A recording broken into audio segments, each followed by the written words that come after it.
हमें इक्वेशन दी गई है। चलिए सबसे पहले इसका आर्गुमेंट मैट्रिक्स अगर मैं लिख लूँ तो 1 2 1 4 और 3 6 3 12 और 2 6, ये हो गई इसकी आर्गुमेंट मैट्रिक्स।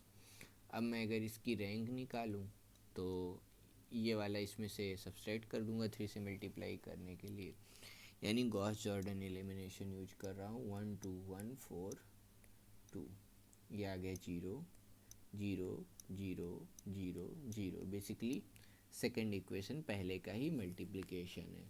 अब मैं अगर इसकी बात करूं तो इस इक्वेशन से हम क्या लिख सकते हैं, 1.x1 plus 2.x2 plus 1.x3 plus 4.x4 plus equal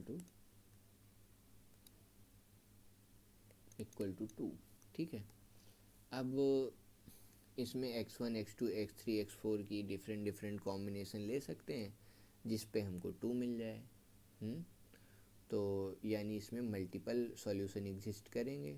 और अब सबसे पहले ये ट्रिवियल और नॉन ट्रिवियल का मतलब जान लेते हैं क्या है।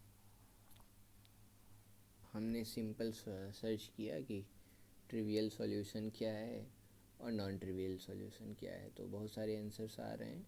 साफ साफ यहाँ पे लिखा है बायजूस द्वारा, simple solution of a matrix when ax equal to 0, x equal to 0 is also known as trivial solution, any other non zero solution is term as non trivial solution.